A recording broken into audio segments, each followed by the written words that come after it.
Oi, gente, estou eu aqui de novo. Olha aqui ao redor o profeta da bananeira, ainda bem que não é da goiabeira, né? Olha só, esses dias eu estava conversando com um amigo sobre um tema assim. Aí me veio a iluminação desse tema falar sobre gratidão. E aí o texto base do que eu vou expor para vocês é o que está no Evangelho de Jesus Cristo, segundo escreveu São Lucas, no capítulo 17. Aí você lê dos versículos 11 ao 19. Eu vou colocar aqui na descrição do texto, do vídeo, o texto direitinho para onde está, para você conferir caso queira. E aí me tocou, eu já falei sobre gratidão aqui no canal, mas aí me tocou para falar sobre esse tema porque eu achei que era oportuno e visto também por um outro aspecto. A história relatada por Lucas, diz que Jesus estava se deslocando pelas cidades ali de Israel. E aí, quando ele passou perto de uma cidade chamada Samaria, um parênteses que eu tenho que contar aqui para vocês. Os judeus, os samaritanos, embora praticassem o judaísmo, mas foi tipo assim um judaísmo aprendido. Vocês vão ver se voltarem na história lá no Antigo Testamento, que Samaria foi a cidade que foi ocupada por outras pessoas, outros estrangeiros, mas resolveram adotar a religião praticada no local. E eles meio que copiavam. Então os judeus eles tinham um certo ciúme dos samaritanos porque eles achavam que Deus era só para eles. Será que isso lembra alguma coisa das religiões de hoje em dia? As pessoas formatam Deus e querem que Deus seja daquele jeito e só para eles. O restante, Deus não existe ou não serve. Se não for daquele jeito que eles formataram. Mas enfim, por que eu falei dessa história dos samaritanos? Para que vocês entendam o contexto dessa nova história aqui. Depois eu procuro saber onde é que está no Antigo Testamento sobre essa coisa de Samaria. Mas acho que lá no livro dos reis, ou livro dos juízes, vocês podem encontrar essa história. Mas enfim, Jesus ia passando, ele não estava na cidade de Samaria, estava próximo. Diz que ele estava passando por uma cidade, a Bíblia não relata qual era o nome. E aí 10 homens que eles sofriam de lepra, chamados 10 leprosos. O que era lepra? Hoje a gente chama de hanseníase, né? Não sei nem se exatamente é a mesma coisa, mas hoje é mais comum ter hanseníase. Agora tem formiga aqui. Mas enfim, a lepra era uma doença de pele que vai consumindo a pele, inclusive consome até os dedos, as pessoas vão ficando sem dedos e tal. E ela é facilmente transmissível pelo contato físico, né? O contato tópico. Se uma pessoa convivesse junto com outra, aí vestisse a roupa e compartilhasse é, coisas domésticas, né? Acredito que, eu não sei, eu não sou médico, não sei dizer, mas acredito que se a pessoa comesse no mesmo prato, bebesse do mesmo copo, enfim, vestisse as mesmas roupas, dormisse na mesma cama, a lepra era transmitida para outras pessoas. E o que é que acontecia com o leproso? Inclusive é uma coisa que tem na lei de Moisés também, no Antigo Testamento. O leproso, uma vez constatado, como ele era um perigo para a saúde pública, né, digamos assim, porque podia contaminar outras pessoas e a lepra não tinha cura, então eles eram colocados no ostracismo, ou seja, eles eram banidos da vida em sociedade. Eles eram as cidades muradas, eles eram colocados para fora dos muros daquela cidade. Se alguém se compadecesse desse, levava lá uma comida, numa coisa qualquer e jogava. E eles viviam assim. Então, eles eram praticamente condenados a morrerem sozinhos, fora do convívio da família, da sociedade, dos amigos, dos vizinhos, porque eles simplesmente pegou uma doença que não tinha cura. E o medo que se instalava nas outras pessoas era de que também pudessem pegar. Então Jesus se deparou com essa cena desses homens, desses leprosos. Provavelmente estavam fora da cidade, porque tinham sido expulsos do convívio da sociedade. E eles de longe reconheceram Jesus e disseram: Ó Senhor, tem misericórdia de nós e tal. Aí Jesus, de longe mesmo, que ele podia ter ido abraçar o leproso. Mas como eles estavam de longe e não se aproximou, Jesus não quis constrangê-los até chegar perto dele. Então Jesus faça o seguinte: se lavem e vão mostrar aos sacerdotes da cidade. Ou seja, naquele momento, com essa palavra, Jesus já curou os 10 leprosos. E aí, o que é que aconteceu? Foram, mas só dos 10, só um voltou para agradecer. Aí Jesus, e cadê os outros? Onde é que estão os outros que não vieram dar glória a Deus? Ah, não a ele, né? A Deus.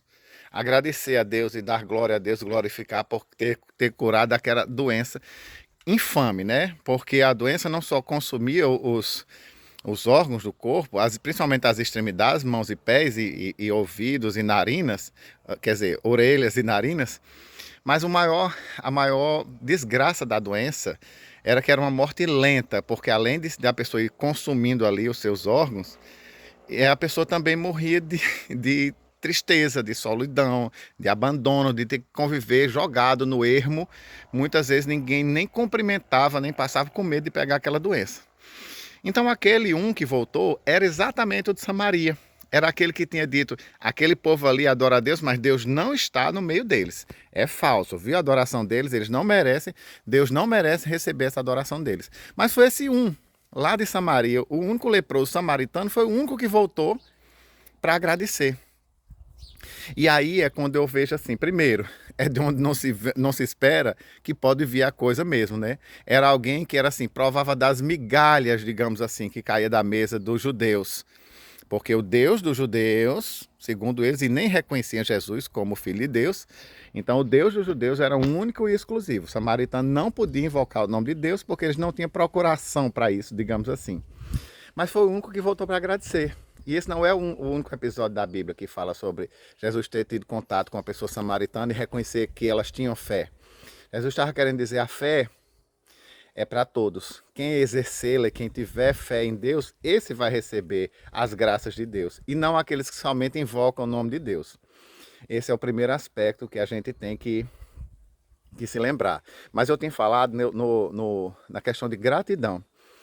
Essa pessoa, o leproso samaritano, vamos dizer assim, porque não tem nome dele na Bíblia, foi o único que entendeu todo o contexto no qual ele estava inserido, não só doente, mas afastado da vida em sociedade, de não poder assim abraçar um filho, se a pessoa tivesse, abraçar a mãe, o pai.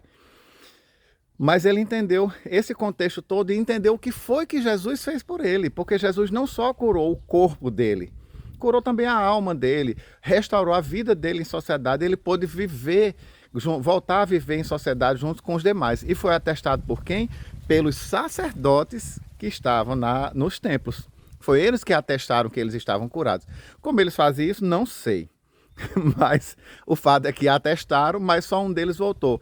Então a gratidão mais profunda... Os outros nem gratos foram, porque só souberam pedir a cura. Mas esse teve uma gratidão muito mais profunda e principalmente a gratidão consciente, porque ele sabe o que Jesus fez por ele, que não foi só a cura física. Ele voltou a viver em sociedade e isso é importante para nós. É muito importante. Você imagina você chegar, mesmo tendo dinheiro, chegar e ser impedido de entrar na loja, impedido de entrar na cidade, porque você tem uma doença, né? E aí aí fica aqui aquela máxima. Às vezes Deus faz por nós uma coisa que a gente pode parecer muito pequena. Ah, é uma dor de cabeça, Deus curou. Ah, é uma dor de dente, Deus curou. Ah, obrigado, Jesus. Só assim a gente fala.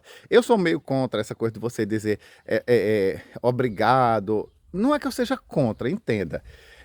Deixa eu tentar explicar. A pessoa por tudo, graças a Deus que hoje não sei o que lá. Sim, a Bíblia diz em tudo dá graça. Mas eu prefiro, antes de agradecer, buscar na minha cabeça, na minha memória e no meu coração a profundidade do que Deus faz por mim todos os dias para eu agradecer, encher o coração, encher a boca e dizer muito obrigado, meu Deus, por mais um dia de vida.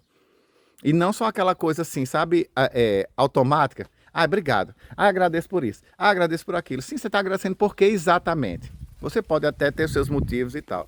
Mas se você refletir que nessas pequenas coisas que Deus faz, Deus lhe manter vivo, Deus conseguiu trazer o alimento de cada dia, isso tem um significado muito mais profundo, que Deus realmente tem cuidado dos seus filhos. Ele tem cuidado de nós. E isso, você simplesmente amanhecer o dia e perceber que você, mais uma noite, que você dormiu, acordou e continuou com vida, é você olhar para trás todos os anos de existência da sua vida e agradecer profundamente. Então, para mim, fica esse recado aqui sobre gratidão. Entenda o contexto de um pequeno milagre que é viver todos os dias e agradeça a Deus entendendo isso tudo que lhe cerca. Por mais que hoje você não esteja com o que comer hoje, mas você teve ontem e pode ter amanhã. E isso é muito fantástico, isso é maravilhoso e é digno de agradecimento a Deus. Tá bom? É a dica de hoje.